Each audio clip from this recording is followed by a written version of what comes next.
to the correct venue the first time. We moved this to the fire hall last weekend. Hopefully you all received the phone call or an email alerting that.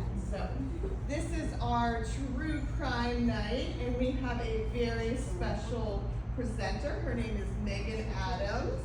She's been moonlighting in healthcare for over a decade.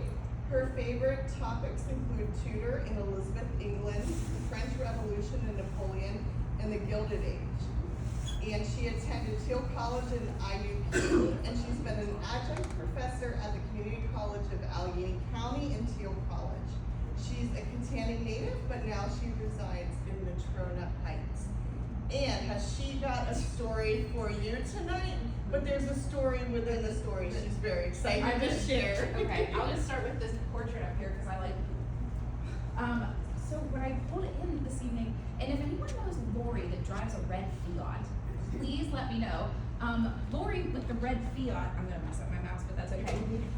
She goes, "Are you Megan?" And I guess she had asked about half a dozen people already. I said, "Yeah," and she goes, "I have a present for you." I thought, okay, I don't know you, ma'am. And she goes, "Do you want this?" And I said, "What?" I said, "It's Evelyn." And she said, "It is." She said, "It was my dad's."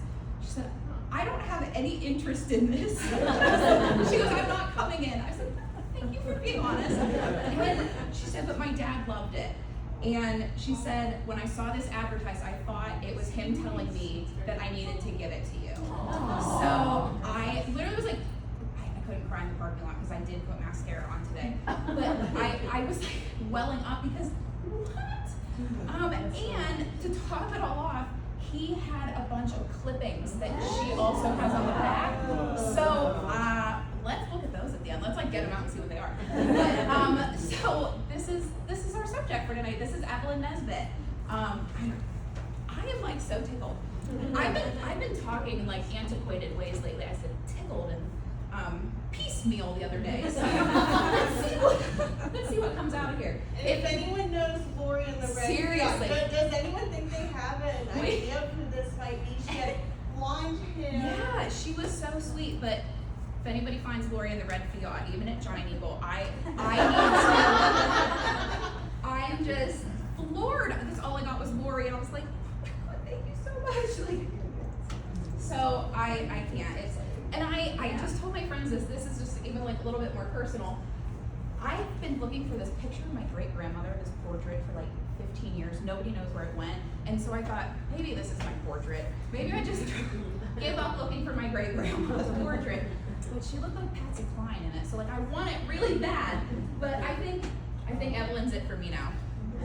So I don't know how I found this story. And I'm sure some of you already know it. And that's amazing. We have very dear friends that know this story so well because of Ragtime. I have never read or seen Ragtime. I just am really nerdy. And I find things and I latch onto them. And I can tell you the exact reason I latched onto this is that my recently departed grandma, her name was Evelyn. So that isn't, well, it wasn't until recently a name that you saw too much. So that's why I was like, okay, Evelyn, I gotta get in with this. Scooch through here. So we're just, if you can tell, this is not super serious. I make a lot of jokes, but it's murder. It's about murder, and did it need to happen? Maybe. But there's a lot of serious topics that go with this. Little trigger warning: there is sexual assault, there is violence. Evelyn went through a lot, and she went through a lot before she was even 23 years old. So almost everything I'm going to tell you tonight was before she was 23. So Evelyn, pictured here, she was born in Tarentum, up the Allegheny, near New Kensington, if you aren't familiar with the area. But one of the reasons I'm telling you this is there is literally nothing new under the sun. There are going to be so many things that you hear in this that can correlate to today. I'll make some correlations for you. You'll find them yourselves. It's honestly wild how much this can still relate to today. So let's meet our cast. And I do call them our cast this story, honestly, it sounds like something out of someone's imagination in Hollywood. Like, I keep joking that it's almost like, if you watched SNL, it's like a Stefan skit. This has everything. Pittsburgh people, stage shows, caviar, some dastardly men. It's just like, I think it's safe to say Evelyn would have chosen the bear. If any of you are familiar with the whole man-bear analogy right now, Evelyn would have very much chosen the bear. So this is Florence Evelyn Nesbit. Her name was the reverse of her mother's, which was common in the day. She was not a feminine junior, but her mother was Evelyn Florence. So it gets a little confusing, and I call her mother Mrs. Nesbit because, my goodness, too much. So like I said, she was born in Trenton. I live about 5 minutes from there in Natrona Heights. So that also like kind of brings me into this story and gets me excited about it. She was pretty middle class, like maybe lower middle class, but they were not hurting. And in that area, there were a lot of coal mines, there were some mills, so they were doing pretty well. This is actually the house that she grew up in. It is not there anymore. I went to look. I didn't think it probably was, but you have no idea how hard it was for me to figure out where she lived. And I finally found it on findagrave.com through her dad's obituary. So I don't know. But this is the house she grew up in, and it's really pretty nice. It's modest, but it's a pretty nice house for, 1885-ish. So Evelyn's a Christmas baby. We don't know when though. 1884, 1885. Her mom lied about her age so that she could work. So Evelyn, by the end of it, wasn't sure herself. So usually we go with 1884 based on evidence from the trial later on. So 1884-ish. I picked that picture of her with the cat because I just really like cats.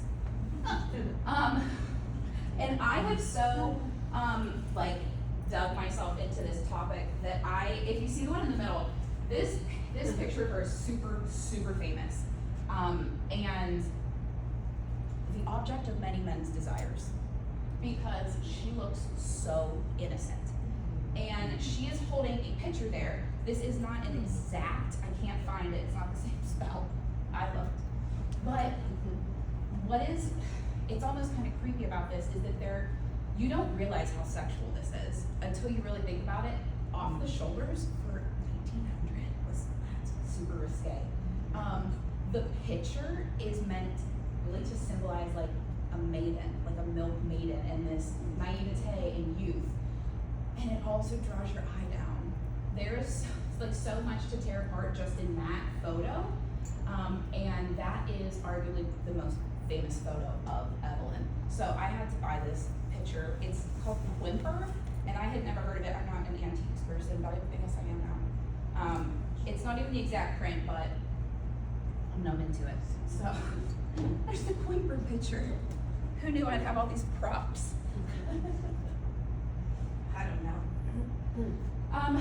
So Mrs. Nesbit, she is the original momager. She is, I hate to bring them into it, she is the Kris Kardashian of 1900, and I'm so serious about this. She worked Evelyn so hard. But Evelyn they're like the Edwardian answer to Kim and Kris Kardashian. Evelyn was making money basically for her mother. So that's what happens sometimes. So again, about this house, I just wanted to show it to you before. Downtown in Tarentum, it's gone. I think I actually do know which corner it was, but I need to remove myself and not get that obsessed, figuring out corners. Her dad died really, really, really suddenly, really tragically. She was about 10 or 11, and that was basically it for them in Tarentum. The house was gone. She had to sit there and watch as their things were repossessed. So when I say she went through a lot by the time she was even 23, look what she went through when she's not even a teenager. So he either had an aneurysm or it was spinal meningitis. They're not totally sure, but he was gone really, really quickly. And he's actually, for some reason, I can't quite figure out, he's buried all the way in, like, it was Allegheny City, which is like the north side now. So he's buried down there. I'm not sure why, but I think they had some family down there as well. So Mrs. Nesbitt's like trying to find work, trying to keep her family afloat. She really wanted to be a seamstress and a fashion designer. She wasn't very good. She made the kids' clothes, they were passable, but she wasn't going to really go anywhere with that. So she tried to get seamstress work. She started working at one of the department stores in downtown Pittsburgh. She started lying about how old Evelyn was, so Evelyn could work at the department store as well. Her younger brother Howard, Howard is like the forgotten child. He's like the worst case of despair. He's a little sickly. He gets shipped off to like different families' houses all the time. Howard's just an afterthought. Like it's really sad. And Howard will tragically later take his own life. Howard was basically nothing to them. It's really sad. So poor Howard. But they were shipped off to all these neighboring family farms because if you think 1890, 1895, up in that area, there were a lot of farms. I mean, there still are, but it was even more so then. They moved to Allegheny City, which I just mentioned. Allegheny City, if you didn't know, that is it was the north side and the north shore, and there are a ton of famous people from Allegheny City. If you ever look that up, it's actually crazy. There's like a laundry list. So I'm not gonna get into all of them. But it was a little bit easier for there because they were closer to downtown so that they could get work, but still they were struggling pretty hard. She then decides, well, maybe I should try Philadelphia. So Mrs. Nesbitt heads to Philly without her kids. She just leaves them here. Oh. Yeah, I'm just gonna deal with you two later with the family members who were like a burden then to the family members. And then the kids got shipped between family members because as one family's like fortunes would fall, let's send Howard somewhere. So it seriously was like Howard all the time because Evelyn ended up being the moneymaker. So they get to Philly and Evelyn's mother makes enough to send for the kids. Evelyn it's a city, she's been in Pittsburgh, it's whatever, but she's staring into a window one day, looking at a window display, and someone is looking back at her, and this woman is a portraitist. And so she asks if she can draw Evelyn's portrait. Evelyn has to ask her mom, because Evelyn is seriously a good girl. She is a rule follower, she's very respectful, she's very demure actually, which is strange for what kind of ends up happening with her. But her mother was really iffy about it until they handed her that whole $1 for Evelyn, sitting there for 5 hours. It was $1 they didn't have and that they desperately needed. So that's where the momager was born. Mrs. Nesbitt realized she can create a commodity out of her child. So Evelyn starts posing with many, many different portrait painters in Philadelphia, and then also with some different burgeoning photographic portraits that were coming out. So that is how we start to get an idea of who Evelyn is. Evelyn is on so many advertisements. There's soap. There are ads for cigarettes. My favorite is a Whitman sampler, which I hope, I think everyone in this room will know what a Whitman sampler is, thankfully. If our one friend would have come, she would have no clue. Right? Yeah. So, Whitman sampler, which is the worst chocolate. Honestly, it's terrible. But so she's like the Whitman sampler girl now. And she is the muse then that is the model for the Gibson girl. And that is basically exactly what this portrait of her down here is showing, a Gibson girl with that huge bouffant hair, the lace, really delicate dress. These images were everywhere. Evelyn was huge. So Evelyn and her mother go to New York. Never mind, her mother went to New York on Evelyn's money. So Mrs. Nesbitt went there for a little while to find Evelyn work, not for herself. So she wrote these letters of introduction to these different artists, and it worked. She started to get a little bit of notice with some different artists, and Before long, she was a regular with 2 or 3 different artists around the city, and that portfolio was growing by the day. So let's see who's next. Oh, Stanford White. Okay. I'm gonna try to be nice. Stanford's a creep. Ew, that's about it. No. I wanna say he wasn't like without some redeeming qualities.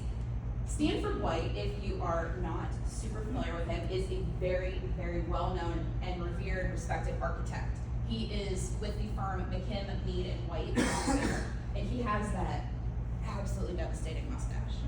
So, this man, he was the preeminent architect of the Gilded Age. There are so many buildings that he is responsible for. Multiple mansions in Newport, Rhode Island. I actually have a picture of one here in a moment. The Washington Square Arch. He designed the building that Tiffany's is in. He designed a lot of the different social clubs in New York City. He's everywhere. He also, I actually just learned this about an hour and a half ago. I will not even lie. I learn stuff about it every day. He basically redid the rotunda that Thomas Jefferson designed at the University of Virginia. It was in disrepair, and that was his like really big claim to fame up until about 1900. So I had no clue, because this man's gross.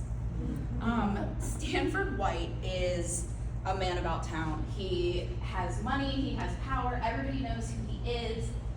Where did he come from? He was born in New York City. His father was a Shakespearean scholar and what they described as a dandy. And again, I think everybody thankfully will know what a dandy is, but just to get the full idea, it is a man unduly devoted to style, neatness, and fashion in dress and appearance. Yeah, exactly. He was very, very concerned about his appearance all the time. For some reason, I mean, he really was into that mustache. He sported that mustache most of his life. He had fiery red hair that he kept, you can see really closely cropped, and it was said like when he entered a room, you could see the like fire crop of hair on his head, because he was also quite tall. So it was like you knew he was there before he would pronounce himself. But he saw a lot of famous people in and out of his home because of his father's interest in academia and Shakespeare. Like Frederick Law Olmsted was at their house. Louis Comfort Tiffany had been there. So he is surrounded by opulence that like isn't really his, if that makes sense. Like he sees it, he wants it. So he starts studying to be an architect, not in the university. He has absolutely no education. He is an apprentice, and that was apparently okay then. I feel pretty sure you probably need some sort of license now. I'm not sure. See, could you want to guess? Yeah. Okay, thanks. Just an apprentice out there fixing rotundas and building absolutely gigantic homes. So that's Rose Cliff. That is one of the cottages in Newport where, you know, when the rich people just had to get out of their mansion in the city, they had to get their mansion in the country. So that was their cottage. Yeah, it's decrepit, isn't it? It's really bad. I can't wait to get there. There's a really cheap flight from Pittsburgh. So, ready? We're gonna go. I need to see these. It's funny, I can respect his genius with architecture and know that he's an absolutely disgusting person. It's such an odd thing to balance. It's like if you like Kanye West, which is the only me. Only me in this room. All the best fucking suck. Well, so, yeah, it's just, I don't know.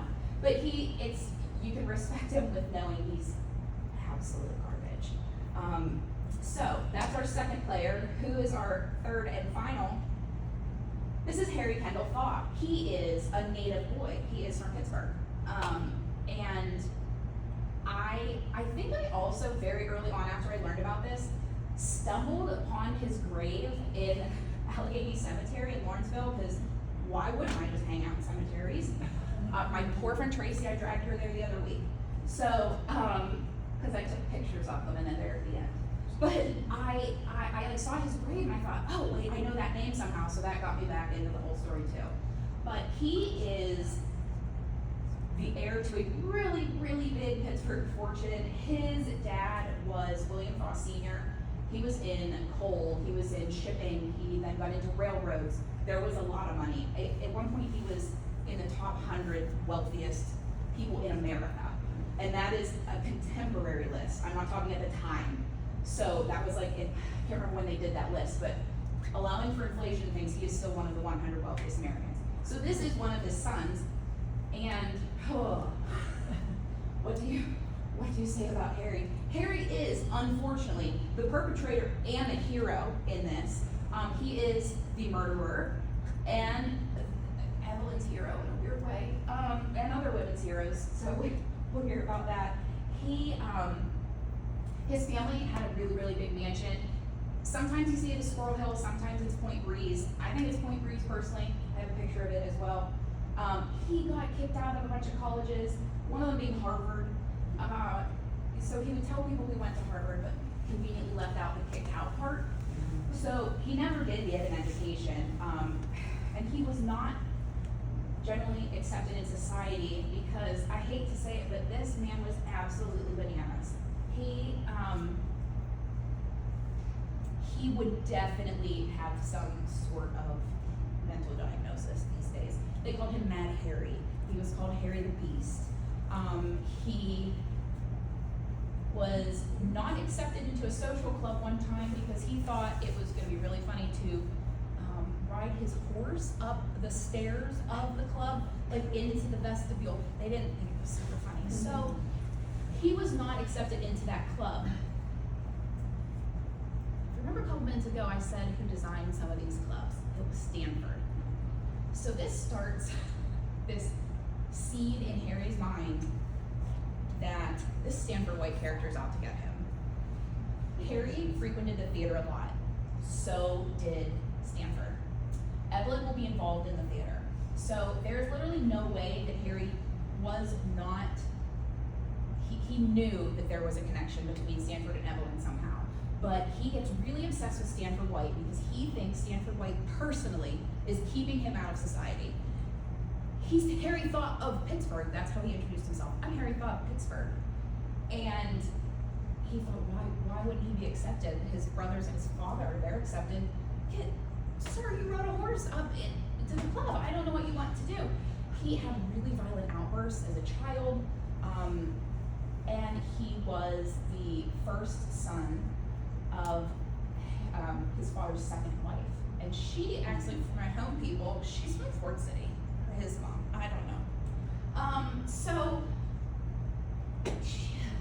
he is spoiled so bad. Listen, I'm an only child. I could be really badly spoiled. This man is horrific. So I've heard two different things. Either his dad gave him $2,500 a month, or it was $2,500 a year. I think it was a month. A year doesn't make sense for the kind of money they had. Why this is significant is after his father dies when he's 18, his mother upped it to $80,000. So is that a month or a year? I don't know. I still think it's a month. I've heard two different things, so I need to look into it. I really think it's $80,000 a month. $80,000 a month in 1900? That's an absolute fortune every single month. So, and what's he doing with it? He lights his cigars with $100 bills. He thinks he is somebody. He's Harry Potter, Pittsburgh. So, all he thinks about is Stanford White. He's just obsessed. Cannot stop. Stanford's like, who is this man? I don't know. And once he finally does learn who Harry is, Stanford really doesn't think about him ever again. Probably until the gun was in his face. He's a non-entity to Stanford White. But Stanford White's Harry caused absolutely everything. So, he is already unstable, and he honestly, he's a little weird. He's odd. This is, honest to God, the only photo I can find of Lyndhurst. I don't know why it's the only one that exists, but this was their mansion. That was in, I guess, Point Breeze. I really think it's Point Breeze. And so you actually, it's gone. It's been gone since I think 1947, as are all those beautiful mansions that were up there, except for Clayton. But this, this house, later on, Evelyn will say, like, became a prison for her. And I don't think it's the prettiest house ever. Like, it's a very strange mix to me. That, like, Gothic tower. You can still, the site is there, obviously. It is off of Beechwood Boulevard, and actually they have a street there called Lyndhurst Drive, which is exactly where the house was. So that is where it had stood. So if you think about that area, they were right in with all of the rich folks. The Mellons had, the Mellon mansion was right down the street. Carnegie's mansion was nearby, Clayton was there. So they lived with all these power players. That's why Harry thought he was somebody. So, he was somebody in Pittsburgh. Okay, back to Evelyn. So, there is this is gonna be really my first tie-in to There's Nothing New Under the Sun. I'm sure you have all heard in the past 2 years, the Comstock laws brought up again. Maybe you have, maybe you haven't. The Comstock laws are being brought back up now without getting real political. They are being used by pro-life lobbies in order to try to limit the medical abortion pill through the mail. They say that it's like the Comstock laws basically said that it's illegal to do anything unbecoming almost in the mail. And it's like, who's going through the mail? How do you know it's being sent in the mail? So, I don't know. On a very, very base level, it makes it illegal to convey anything obscene in the mail. Think about this. This law still exists, the Comstock Act and everything. Pornography is sent through the mail. How did that get, I don't know if anyone actually gets hard copies of like Playboy anymore, but how did that get past there? Like it didn't go away. The Comstock laws are still with us, and Evelyn was always very, very aware of the Comstock laws. And you wouldn't really think why, but it's because of the modeling. It's because of the fact that she is going to go be on the stage. She wants to be an actress. So, again, nothing new under the sun. Comstock laws are still super relevant 150 years later. So, essentially, here's my take on this. Essentially, it's okay that these things existed, just not that you were using the U.S. Postal Service. That's like the gist in my brain. I could be 100% off on that, and I would love someone to educate me. But again, these things don't go away. So, from these photos, these advertisements, like I mentioned, now she's starting to be courted by people in the theater, and they're thinking, oh, she is gorgeous. And that's the only reason they wanted her on the stage. They don't know if she has any talent. She did, though. Before her father died, she had been taking piano and voice lessons, and I think she was also taking dance. She was not without rhythm. She was actually a pretty good singer. She will record a song later on for a show she was in her later life, and I actually heard it to see if I can find it. It was really pretty. It was cute. But it was that very lilting singing that would have been popular in like the 30s. Think like Snow White and Cinderella, like how they sing. That's exactly what it sounded like. So Evelyn the model is now Evelyn the chorus girl, because she has been chosen to be in Florodora. Florodora at the time was one of the top 3 longest running musicals on Broadway. I think over 500 shows it was on for, and open door, like revolving door, people coming in and out of the chorus and the showgirls. So Evelyn was really no different. But she absolutely loved being on the stage. It's a musical comedy, and she starts in 1901. So the next few years, she does get bigger roles. She'll be in a show called Wild Rose, and then she will also be in a show called Tommy Rot for a little bit. But she was doing okay for herself. So, but when she was first cast, like I said, her mother was horrified that she was going to be in the theater. But then she realized it's going to be okay, because she can still take pictures during the day, so we can get extra income. Because Evelyn's money was Mrs. Nesbitt's money. I don't know where Howard was. He still wasn't with them. Poor Howard. He's still off with a family on a farm. So something very, very common at this time are wealthy men becoming obsessed with women of the stage. Dancers, actresses, everybody was fair game. Many of these men were extremely wealthy. Evelyn knew personally women that had married millionaires because they met from their being a chorus girl. So this was always in Mrs. Nesbitt's mind. It might not have been in Evelyn's. Evelyn is a child in every sense of the word. She's 16-ish when she starts in Floridora, we think. 16 years old. And she is a Spanish maiden because for some reason in a lot of photos, she looks what they would say exotic. She is very dark and the pictures are beautiful, but yeah, they cast her as a Spanish maiden at 16. And these men are wealthy, they're well known, and those are men like Stanford White. So Stanford sees her at Floridora and is completely taken with her because she's so lovely. I had like a visceral reaction. I think it's the mustache. So she calls him. She will be brainwashed in every sense of the word, but she calls him Stan, and it makes me upset because I don't know if any of you watch Sex and the City, but there is a character named Stanford Blatch, and he was absolutely precious. He is named for this man, but they call him Stanny, and I'm like, no, you cannot call these men the same nickname. But if you remember in that show, his grandma was really involved in New York City society, so she would have known who Stanford was, and they would have grown up and socialized in those buildings. So that's why the character was named after him. I can't. That has to be the only reason because nothing else is alike with those people. But yeah, I mean, who knew this was going to bring up Sex in the City? Evelyn will call him a benevolent vampire.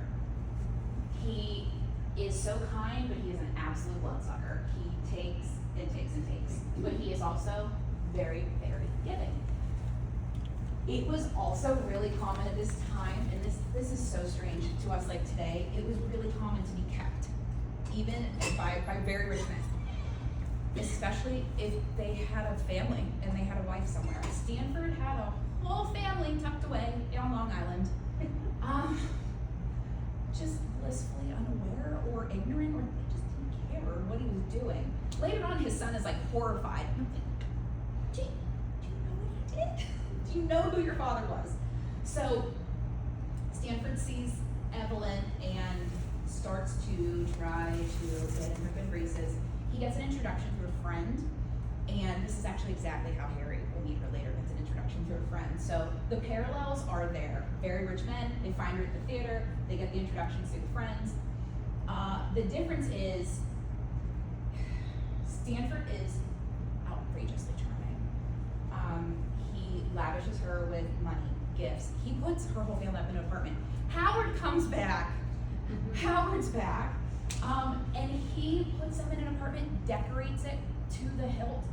And at this point, her mother is thrilled that she has a benefactor who is very much acting like a father to her. And honestly, God, I don't know if her mother just was oblivious, but honey, that's not what he wanted. He has his own children. How old was Stanford when he met her? 48? Oh. Yeah, he definitely was father age. Yeah. I think at 48, he was 52 when he was murdered. And Harry's 18 years younger than him. So, like, they're way closer in age. He's like 10 years older than Evelyn. So, yeah, we've got like 1930. And, okay. I'm surprised I can do that now. So, yeah, he's paying for all their entire life, a whole new wardrobe for all three of them. I mentioned Evelyn the child. Evelyn loves mechanical toys. She is 16 years old. She's really never had toys because her father died early and all of it was taken away from her. She had to go to work to keep her family afloat. So he often buys her, all I can think of is like Phantom of the Opera with that galactic monkey, the symbols, but that's exactly what we're talking about, those sorts of mechanical toys. She was delighted by them. It's such a strange dichotomy to think there's this beautiful, like, sexual looking 16-year-old so excited over toys that her groomer is giving to her. It is dastardly. That's all. There's my old word of the day, dastardly. I used coy last night too, so that was not piecemeal. So, Stanford loves to party. And that might sound strange, but he seriously loves to party. He has two little places in New York City that he has these parties. One is Madison Square Garden. So whether you know this or not, I honestly did not until I was more familiar with this story. We're on our fourth Madison Square Garden. This is the second one, and this was designed by Stanford. So all of them have been in roughly the same location, like the same neighborhood. Obviously, they couldn't replace one with the other while it was on top of that site. So they're all roughly the same location. So the second one's designed by Stanford. And since it's designed by Stanford, he decides that he needs what he calls a little snuggery, which is, creeps me out. So his little snuggery is up in that highest tower. It's the second tallest building in Manhattan at the time. And he takes people up there regularly because it surely was impressive. You're in the second tallest building in Manhattan. You can see the whole island. Like, wow, who wouldn't be so impressed by this? So he had a lot of parties there. He also had parties at a townhouse that was on East 24th Street. It is also gone, actually I have something funny to say about it at the end that I found out. The snuggeries. So we're just gonna keep looking at MSG here. It is such an odd looking building. What will come into play in a few minutes with this is that there are office buildings in here. I think at this time there were apartments as well, but most importantly, on the roof is a theater, an open air theater. Yeah, so it was a multi-purpose building. I feel like MSG is there right now, like solely for like Billy Joel residencies. And great, he's great. But yeah, that's all I hear about Madison Square Garden anymore. Billy Joel. So Stanford becomes infatuated with Evelyn, mostly because she seemed really aloof and like wasn't really like succumbing to his charms. Like she was just like, okay, thank you, thanks. And she kind of finds him avuncular, which like she thinks of him as like an uncle. He's just Stanny. Pays for her apartment, keeps them afloat. But he starts to show more interest in her, and he begins to invite her to these parties in the snuggery.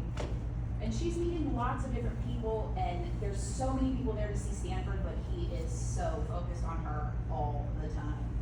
Like I said, he met her mom, charmed her. I mean, it was like, at one point, Mrs. Nesbitt says to Evelyn, do whatever he says.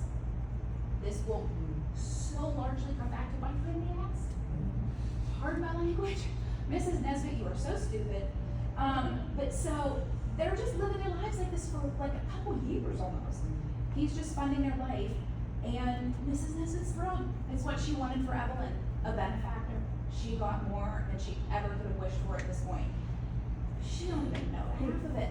So Stanford starts saying to Mrs. Nesbitt, you know, family is really important. And you've been away from Pittsburgh for a while. I'm gonna send you home to see your family. Great. Don't worry. I've got Evelyn taken care of. I'm gonna keep an eye on her. You sure as hell are. Literally the day after Mrs. Nesbitt leaves, he invites her to a party at his East 24th Street townhouse. I don't have an old picture of it, I couldn't find that. But he says that all these people are gonna be there. And she gets there, and I mean the table is laden with food. It looks like a royal banquet. Where's everyone else? They all canceled. He told her they all canceled. Dozens of people. Wow, what a coincidence. But he says, I wanna show you something.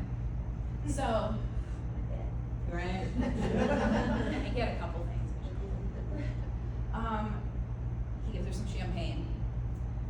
Before this, at any party, he would only ever let her have one glass of champagne because she's 16 years old. Oh, now it matters that she's, okay. You're such a good dad.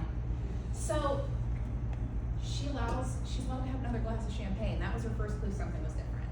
Her second clue was that it tasted a little weird. We don't know if he drugged her. We don't know. But he said, I have something to show you. It's up on the 4th floor. Yeah. And if you do know this story, this is where the red velvet swing comes in. Up on the 4th floor of his townhouse, he has a velvet swing. It is red velvet, and it is this really beautiful opulent swing with like, it's the kind you see that have like the fabric attached to it that just billows behind it. It's beautiful. And Evelyn sees this, and she's a child and is delighted, and she is squealing and she's so excited, and she gets on this swing, and he has all these he loves paper fans as decoration. They're everywhere in both of the snuggeries. Everywhere. There's paper fans hanging from the ceiling, and she just thinks it's adorable. She's swinging and kicking them with her feet and laughing, and she's starting to feel a little weird. She wrote 2 memoirs. That's why we have so much information about this. And she's a very, very honest person. She starts to feel a little funny. She starts to get a little sleepy. Falls asleep. Wakes up without clothes on, and Stanford is next to her. She is not sure what happened, but there is blood.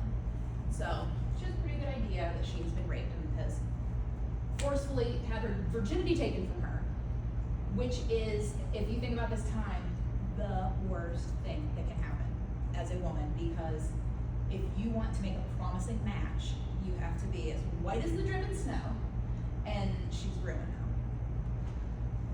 her. Evelyn's horrified. She goes home, she tries to stay away from him for a while, and he's like, this happens with all couples, this is perfectly normal, and he just starts drawing her back in, and she doesn't know any better, and she just fully succumbs to this relationship. So first time non-consensual, the rest of the relationship is consensual, and it's like, why would she do that? But in her mind, Stanford's basically keeping them alive. He's funding their whole life. I don't know exactly how much she would have been making that it definitely would have not have funded the lifestyle that they were living. So what she doesn't know is that Stanford broke, like really, really broke, and he is like robbing Peter to pay Paul everywhere. But he's like splashing out all these caviar dinner for her and clothes, toys. She's a child. And meanwhile, he's raping her and taking advantage of her. So Mama Nesbitt comes back, and they're just together. Whether her mother knows that the relationship was sexual or not, we don't know. She had to, hopefully. I don't know. It went on too long. She definitely knew later on, but she couldn't avoid it then. So this continues for a little while. There's my personal feeling of the hero of this story is going to be really unlikely, and people would disagree with me. I would say most scholars would. Jack Barrymore, Drew's grandfather, also known as John. This is such a weird little detour, but like it's so funny. So this is Drew Barrymore's grandfather. I can't speak now. Look how handsome he is. He's very dashing, and everybody realized it, and so did Evelyn. He starts to show an interest in Evelyn at a party of Stannies. How old is he? He is 19. Oh, Yeah, appropriate. age appropriate. However, horrible drunk. Oh. I don't even drunk by 19. Like, that takes some effort. Maybe it didn't in 1900. I don't know. But he has no direction in life. He's a cartoonist. He makes very little money for that, and he squanders his family's fortune because his family, they're very famous actors, the Drew and the Barrymore family. That's where Drew got her name. And he's just spending all their money. He lives in hotels. He splashes out money on women, and he meets Evelyn and is completely taken with her. And she's just, okay, hey, hi. But he's extremely charming as well. And they strike up a friendship. Stanford leaves on vacation. Stanford leaves. This is a turning point. This is a serious turning point for Evelyn. So she really begins seeing John Barrymore. They're going out and about together. They're seen in society. It's being reported upon. So Stanford knows. Stanford knows what's going on. They go out one night to a party, not at Stanny's, because he's fishing in Canada, and she gets drunk and falls asleep. In all those years of going to Stanford, she always came home. It didn't matter if it was 4 a.m., she was home. She didn't come home this night. Her mother calls Stanford. Oh, Like, it's the worst person you could call. Calls Stanford. Stanford loses his absolute mind. There is a full-on interrogation of both of them. Did you have sex? Did you touch her? What happened? It was wild. But what ended up happening, and how I personally feel like he almost saved her, is that Evelyn gets sent to boarding school in New Jersey. Left field, like, what? She leaves the stage to go to boarding school the mother sends based on this night out. She and Stanford like cooked this plan up. She was gonna go to boarding school. While she's there, she loses her appendix. She's really, really ill. John comes to visit her. Stanford sends his personal doctor. Like, what choice she has there? But it really changes everything for her. When she comes back to the city later on, she does see Stanford again, and they do kind of resume the relationship. It ends really fast because her eyes are open now. She has finally realized that it was bad. He is a horrible person. And later on, John Barrymore says that she was the love of his life. It's like actually really sad. Like, poor thing. She like had so many near misses at happiness. It's like sad. So John Barrymore, to me, is the unlikely hero of this because I think he is what started to shift her thinking. So, thanks, John. So Stanford's on his way out. Thank goodness. Mrs. Nesbitt was too old for Stanford, wasn't she? Oh, absolutely. It's like a DiCaprio thing. She was like over 24. Like she was way too old. I'm sure she was. She snatched him up. She Wait, wasn't- it's not 23? Right, yeah. Yeah. I think she was only, she was like 30-ish, 32. She was a young mom, and I think I was 16. So, yeah. All right, here we go. Are we ready? Madison Square Garden Theater, June 25th, 1906. So we're close to the anniversary. So how did we get here? What are we doing here? In the time that Evelyn has met John Barrymore, she's also met Harry Thaw. And Harry Thaw starts to try to court her, and he disguises his identity for a real long time. He calls himself Mr. Monroe and sends her flowers and opulent gifts. And one other thing he used to do, other than lighting his cigarettes with $100 bills, is that at one party he wrapped a $1,000 piece of jewelry around the stem of the glass of every woman that attended. So Harry Thaw has the money for Mrs. Nesbitt, but doesn't have the social standing for Mrs. Nesbitt. So she's really averse to Evelyn really having anything to do with him.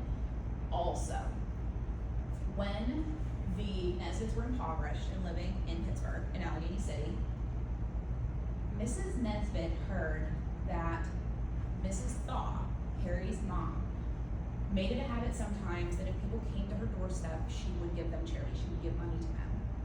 Mrs. Nesbitt went to Mrs. Thaw's house to beg for money and was turned away. And she never forgot it. So she meets Harry, and all she can think of is this evil witch who didn't give me any money to help my family. So she also has heard the stories about Harry. Because, as I told you, Harry has been acting out for years. And his mother hushes it up with money all the time. All the time. I mean, I'll tell you about a couple of things that come up in the trial that she hushed up for him. But anyhow, he starts to court her. Evelyn's like, I don't have time for this. I want to be by myself. She literally wants time for herself. She wants to be a teenager. But Harry really pursues her doggedly. And like I told you, all he does is think about Stanford White. So by this time, he definitely knows about their involvement. What's Stanford think about him? He's the Pittsburgh Pug. That's what he calls him. The Pittsburgh Pug. Harry just is, he's bananas. They go on a European trip. Harry ingratiates himself enough with Mrs. Nesbitt through the gifts of money, also security, also gives them a trip to Europe. So Mrs. Nesbitt's there on this trip to Europe as a chaperone, so nothing bad is going to happen. It's totally fine. And on the trip, Mrs. Nesbitt gets sent home early. Why does it keep happening to this girl? Like, your mom needs to stay near you. And Harry confronts her and says, I need to know about you and Stanford White.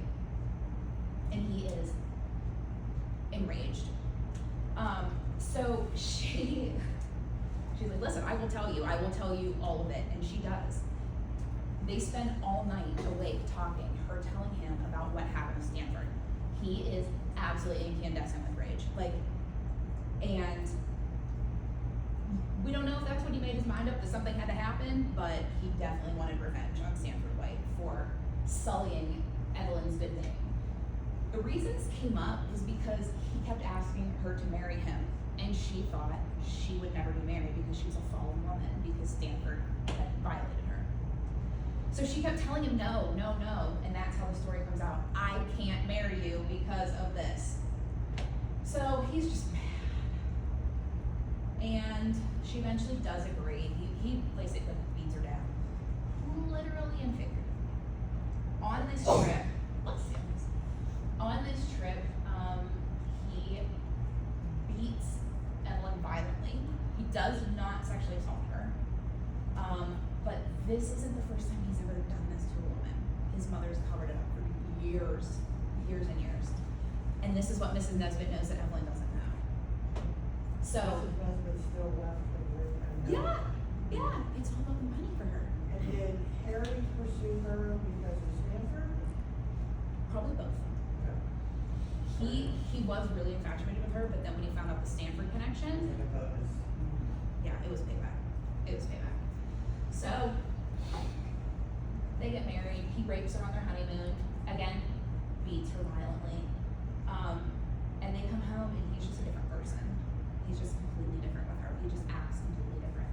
He is very moody, fits of rage easier than ever, which I think was probably pretty easy anyway. But who knew that it was going to lead up to this? June 25th, 1906. Unseasonably hot. It was so hot. I asked them to do this. It was so hot. How hot was it? The hippo at the zoo died. Oh. How does that happen? Aren't they literally from like the savannah? The hippo at the Central Park Zoo died the same day because it was so hot. I have a lot of questions about that. Regardless, thanks. It's really hot. They go to dinner nearby. Harry's wearing a winter trench coat. What are you doing? I sweat in like a tank top. I don't know how. So everyone's like, why is he dressed like that? Like, Evelyn, what's your husband doing? She doesn't know. They are at dinner. Guess who comes in? Stanford's there. Evelyn can feel him. Like, it's that kind of, when you know a person so well, you can feel them in the room. She can feel him before she sees him. And then she notices Harry see him. They have to leave immediately, Harry says. He wasn't even supposed to be in town, Stanford. And so he ends up going to the show. And that is also where Harry and Evelyn are headed. So the show is called Mademoiselle Champagne. And during the performance, Stanford is seated up front, of course, because he is this big patron of the arts. It's his building. You can probably see his snuggery from there. And Harry is very tense in his winter trench coat. Evelyn is talking to a companion of theirs. Harry gets up, walks up directly to Stanford, and shoots him in the face. Like, gone. And I think shoots him again for good measure. And then shoots in the air and says, he ruined my wife. Never ever attempted to be like, I didn't do it. Yeah. Like, he was thrilled to admit that he murdered Stanford White. He's arrested. He is taken to the police station where his bed has plush linens and he is served a steak from Delmonico's. Because he's rich. Because he's Harry Cobb Pittsburgh. And he is, honestly, he's delighted that he's done this. He never for one day regretted it. Never for one day. Which, honestly, hey, if you committed a murder, way to be resolved about it. Like, and honestly, Stanford was terrible, so I understand why he was maybe like, this was justified, but you can murder him in front of all these people. So they're in like the elevator, and Evan's like, what did you just do? And like they arrest him at the bottom of the elevator. It was just wild. He never for once tried to say I didn't do it or stay out of jail. He just didn't care. Yeah, I did it. He needed to die. Okay. So he goes on trial twice.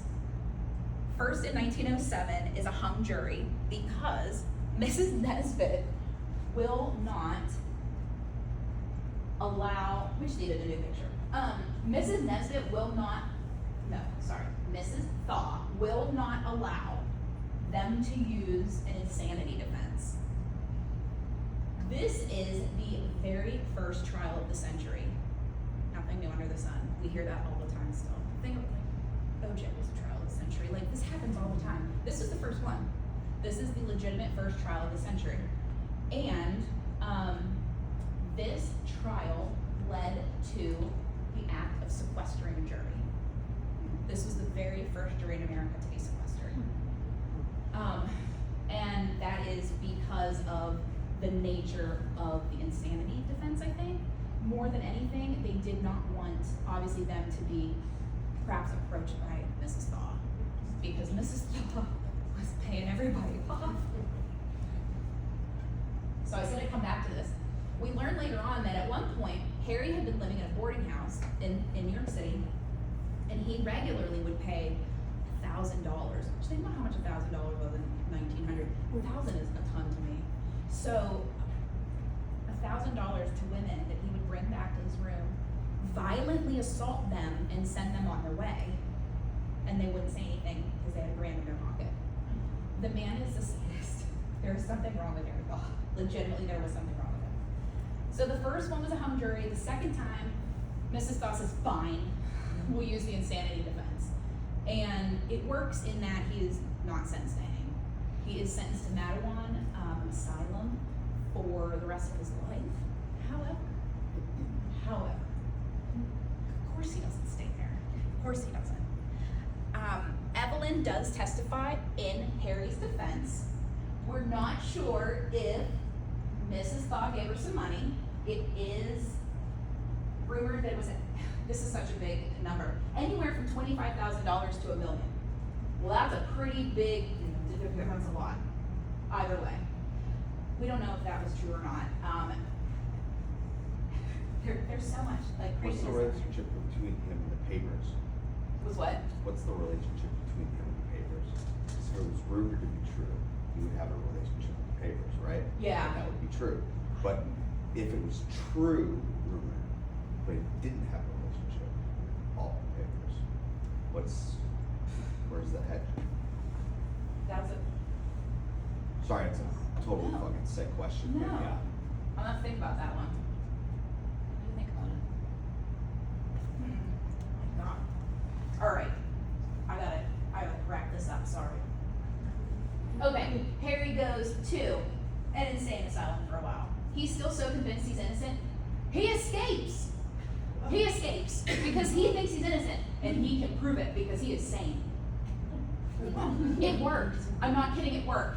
He is recaptured in like December of, I think 1914, and he's freed January of 1950, and it worked. They're like, you know what, you are sane.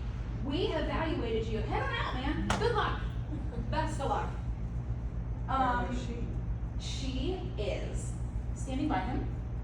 She visits him regularly, and we don't know. This is Russell. Look how sweet his little Cherokees are. I mentioned earlier that Evelyn's really honest on purpose. Evelyn has always been super, super honest about her life. She says that this is Harry's child from a conjugal visit at Mattawan Asylum in 1910. It sounds romantic. That was hot. She maintains it is his son for the rest of her life. Harry will maintain it is not. They stayed married until 1916 when they did divorce. Harry will go to jail for beating the absolute crap out of a 19-year-old man who he kidnapped. Kidnapped a man. So he does spend some time in jail, is released again because they think he's sane again. He keeps passing these like sanity tests or something, these benchmarks, and they keep letting him out. So this time Harry stays on the straight and narrow, buys a farm in Virginia, joins the local fire department. People think he's pretty weird, but he's okay. Yeah, I mean, shoot, he's no crazier than anybody else. So Evelyn tries to still make it in show business. This is her dance partner and future husband, Jack Clifford. They only make it a year. She stays single for the rest of her life. She has a few different ventures. This is Shay Evelyn.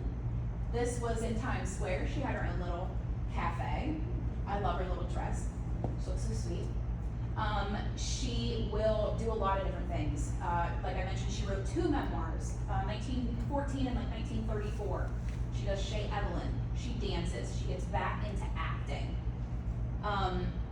Most importantly, on the left, that is Evelyn with Joan Collins, who plays her in The Girl in the Red Velvet Swing. She was paid $30,000 to be a consultant. So she was a consultant on her own movie. And Joan Collins was so stunning there. Yeah, and Harry moves to Miami and kind of lays low, dies of a heart attack in his 70s. And Evelyn Nesbitt's family stayed in California. Her grandson was very involved. Her son and grandson were very involved in continuing her legacy. They help with almost any book that's written about her because they really want the truth to come out. They have hundreds of her letters that they allow folks to use. So Evelyn, they will not let Evelyn die. And by telling all of you guys this, Evelyn has still not died in our minds. So thank you so much for coming. I'm sorry I ran over a little bit. I hope it was interesting and I wasn't like too late. But thank you so much.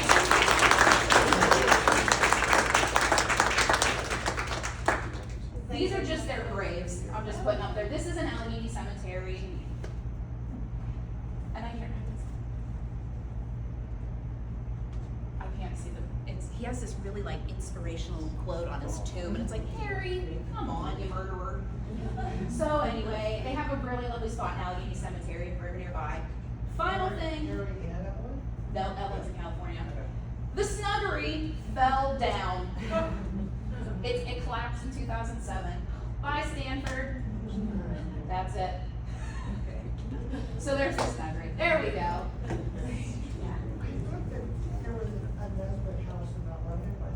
Okay. I believe that is her mother's home. I just learned that recently as well. Where in the timeline would that be? After the trial, she came back to Pittsburgh. Okay. Yeah, I need to look at that one too. Evelyn? Sure. Mom and Nesbitt never had money, so. Evelyn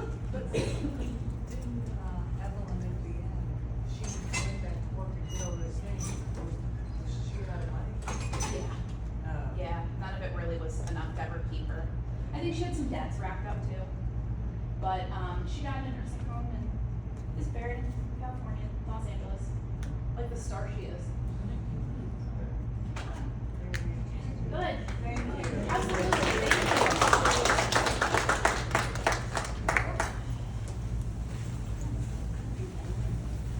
Thank you. Maggie. I know, I need to find Lori.